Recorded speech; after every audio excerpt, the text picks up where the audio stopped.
When you wake up on a Tuesday morning, the physical world demands your immediate attention. You feel the weight of gravity, the texture of the floor, and the pressure of your schedule. This concrete sensory experience feels absolute. It is the solid ground of our existence. But a specific thread of ancient philosophy asks us to consider a possibility that contradicts our instincts. Is this undeniable physical reality the totality of existence, or is it merely the surface layer of something else? This text is the Mandukya Upanishad. It claims that the entire physical universe and everything we experience while awake is only the first quarter of the self. It is one of the shortest texts in the Upanishadic corpus, consisting of only 12 verses. However, centuries later, a thinker named Gaudapada wrote a detailed commentary known as the Karika, which provided the logical infrastructure for these verses to become a central pillar of non-dualist philosophy. According to this framework, the things we consider to be objective truths, the streets we walk on, the bodies we inhabit, are merely step one in a four-part structure of reality.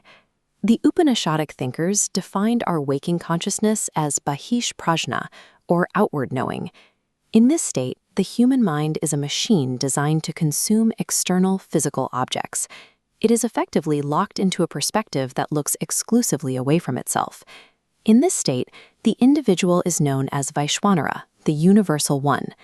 These philosophers didn't view the human being as a separate entity walking through a universe. They viewed the individual and the cosmos as structural mirrors of one another. We can see this in the concept of the seven limbs. The text maps the macro-universe directly onto the human form. The heavens are the head, the sun is the eye, the wind is the breath, space is the torso, water is the lower body, and the earth forms the feet. To interact with the physical world, this cosmic being utilizes 19 mouths.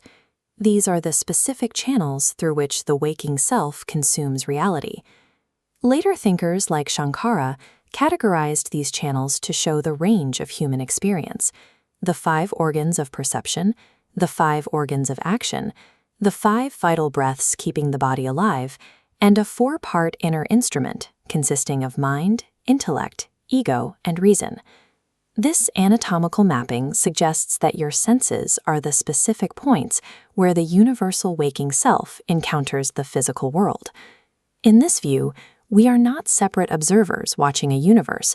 We are the points where the universe observes itself through specific biological hardware.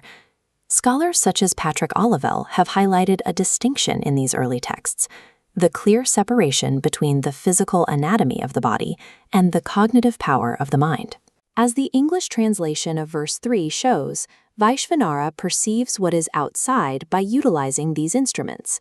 The eyeball is merely the physical tool. It is the invisible power of consciousness behind it that actually performs the act of seeing. The body is an instrument, but the true experiencer is the invisible consciousness driving it. Because we spend our entire waking lives looking through these instruments, we fall into a psychological trap regarding our own identity. Because our 19 mouths are designed to gather data from the outside, we make a fundamental assumption. We begin to believe that we are the objects we are observing. Adi Shankara identified this as the core error of human perception, calling it adhyasa, or superimposition. This chart separates the pure subject, the I, or awareness, from the objects it perceives, which the text calls the not I. Superimposition happens when we take the traits of an object, like the physical body, and mistakenly attribute them to the awareness that is observing that body.